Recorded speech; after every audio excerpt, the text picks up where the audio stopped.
Welcome back my YouTube channel. Let's learn English with Kushi. So today we are going to read this book, Truth Without Apology. In this book, chapter 76, we are going to read because in previous video I have done 75 chapters. So it's a high time to read chapter 6. So yeah, in chapter 76, it's all about tired attachment, now try love. And there is a quotations: you stay in a room long enough, you may get attached to the room. You use a shirt or car for a period of time, and again there is a identifications. Keep copper and zinc in contact long enough and they start fusing into each other. You want to call this love. Attachment feels pleasant, doesn't it? However, can we calmly examine attachment and see that it's obviously comes with violence, fear, greed, delusion, boredom, loneliness, suspicious, and the rest of it. Attachment feels like love, but isn't it? Attachment always self centered? Attachment cannot be love. Much of the hell that we endure in the name of love does not actually come from love at all. From fear to loneliness, all the affections arrive in a bunch with attachment. Attachment feels good. What comes with attachment feels unbearable. To quit all that which comes along with attachment, there is no option but to see the dangerous hollowness of attachment. Then the only route left is that of love. Oh, one tries so much in the name of love, only love remains untired. Good idea to give love a chance. No, love is not an idea. Now it's a 76. You become what you love. If you love the mud, you will become an earthworm. If you love the sky, you will grow wings. A false love is a slippery slope. You don't have to do anything to slide down. You just fall. That's why they say fall in love. Oh wow, I wanna read once again. False love is a slippery slope. You don't have to do anything to slide down. You just fall. That's why they say fall in love. It takes no effort to descend.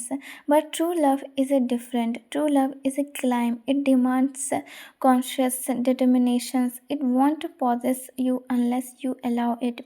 It won't dominate you unless you vow to it, and that is the tragedy. Even the highest needs your permission to enter, and that permission rarely comes.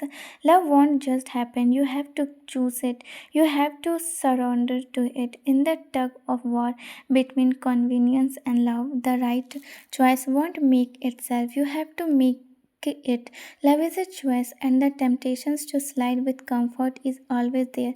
But remember, if you keep choosing the mud, don't be surprised when you forget how to fly. Now, chapter 78. Love happens outside the scripts. Love is not natural. What comes naturally to humans is a jungle love, territorial, hormonal, possessive. Real love begins only when jungle love is a transcends and social love is unlearned. This, the more clearly you see how deeply conditioned you are, the less shocked you will be by how conditioned others are. We are not individuals, we are scripts, trained, programmed, predictable, but because we don't see our own conditionally, life keeps surprising us. We keep asking, how could he do that? How could she change so suddenly? But when you are in touch with with reality, nothing surprises you. Scripts behave like scripts, that's all. You thought you were dating a woman, she is not a woman. See the script, she thought she was dating a man. You are not a man, you are scripts. It is not a relationship, it is a collision of patterns. And as long as the script is running, there is no space for love. The possibility of love opens up only when the script is paused, cautions dismantled, Now, 79. Their longing is yours. If you can remember the fact of your own bondage and your desire for your own freedom, then you become intentionally sensitive to the fact of others' bondage and to their unspoken longing for freedom. When you truly love yourself, you realize something startling.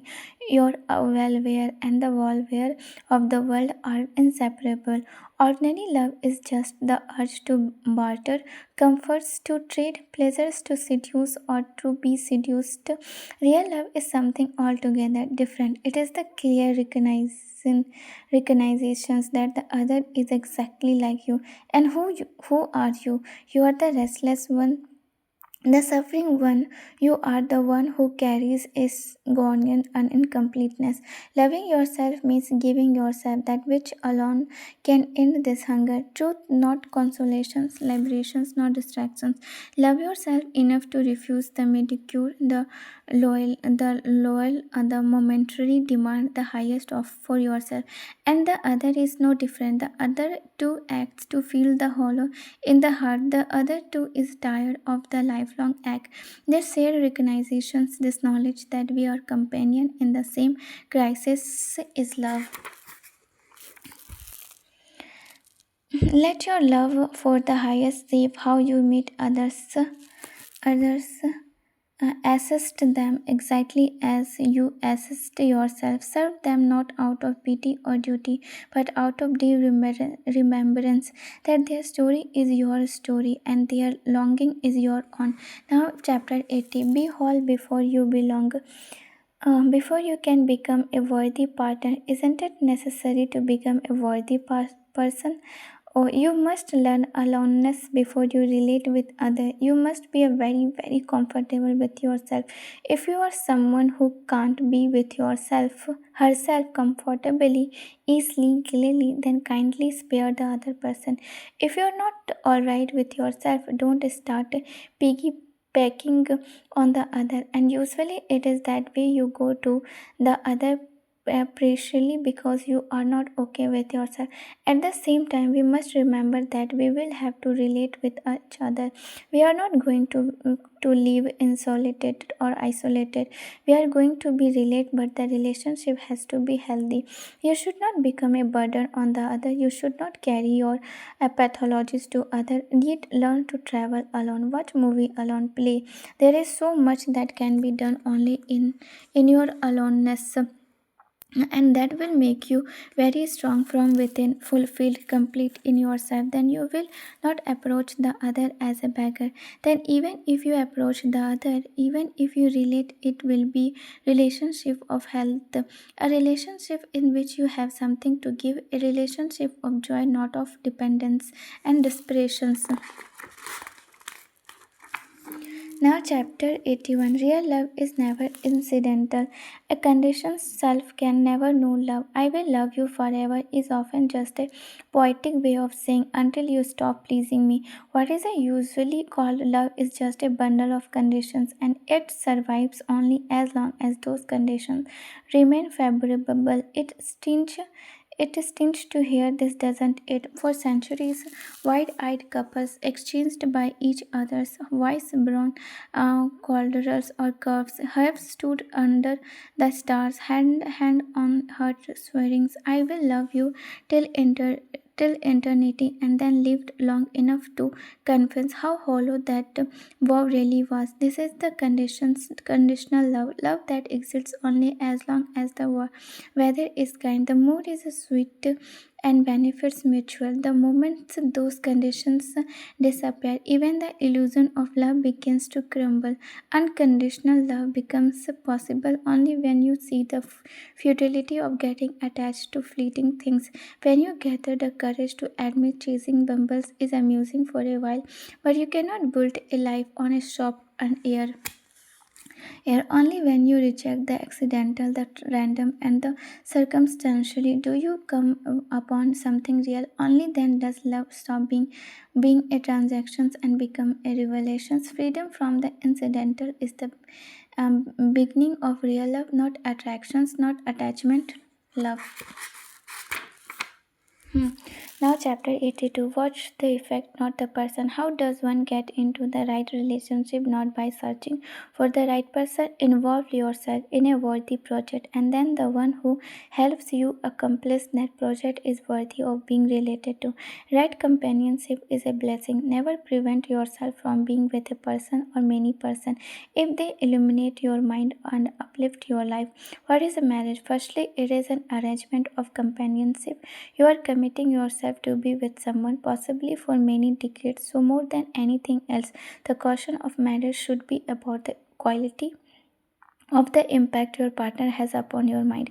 If someone's presence has a be calming and liberating effect on your mind, go ahead boldly be with that person as much as you want. On the other hand, how do you benefit from the greatest meal in the world if your system is allergic to it? Remember, it is not the partner that counts, but the effect that the partner company has on your life. We get so lost in watching our partner that we forget to watch our own condition. What makes a person great is not his intellect, fame, wealth, or body. What makes him great is the greatness you achieve in his company. Chapter 83. Blind Union, Lifelong Prison. As wish man and woman, if you are married, wonderful. As wish man and woman, if you are not married, wonderful. The point is not really the marriage, the point is wisdom. I have nothing for or against marriage. What matters to me is the mind of man, the mind that rushes towards security, that wants to possess and hold captive another human being. That is the mind I wish to examine. Marriage often shapes the kind of work you do. It affects your relationship with the children and you bring in the world. It influences nearly every aspect of your life. That's why I speak of marriage not to prescribe it but to prompt self inquiry. My work is not to hand you instruction, it is to help you look within, and what you find inside is far more important than any social arrangement. Your relationship with yourself is deeper than your relationship with others. Two people can live together for life, and it can be beautiful. But what if they came together in blindness? What if they didn't know? They didn't know what they were doing. What if they had no understanding of self, bodies, love, desire, or exploitations? What if the mistake is final, stamped with the uh, mm, permanence of the ignorance? Now, chapter 484, loving the person or the ghost. We don't love people, we love the ghost of our own image until reality bursts the bubble. We don't love all people, we love the ghosts of our own imagination until reality shatters the dream. Don't you see how experience fools you every single day? Look Look at your girlfriend, and there she stands, and you swear she is the most beautiful woman in the world. That is the sheer delusional power of our perceptions. We live steeped in self deceptions. Even when we think we are looking at ordinary people, we are really staring at projections, ghost hallucinations in broad daylight. Classically, this is called living not in truth, not in fact, but in phenomena, hollow sensory appearance, mental migrages. What is a ghost? That which does not exist, you seems to. So even your beloved is a ghost because the one who claim to love isn't it who they truly are. It is an image you have carefully assembled on one that flatters your ego, calm your fears, and props up your insecurity. You worship the image, you avoid the real person. But the illusion cannot hide forever. The day you grow intimated and meet the actual persons behind the fantasy, frictions begins. The illusionment follows. The bubble bursts and it hurts. Try not to live inside bubbles. They exploded and that hurt. Now, chapter 85. Beyond forgiveness, you hold grudges because you expect others to fit your image. They don't, and your desire feel wounded. Real forgiveness is when you drop those expectations too fully that there is nothing left to forgive. You expect people to behave in a certain way and they didn't. Your expectations empowered them over, and you while leaving you vulnerable. Relieve others of your expectations. The other is who they are, not the image you hold of them.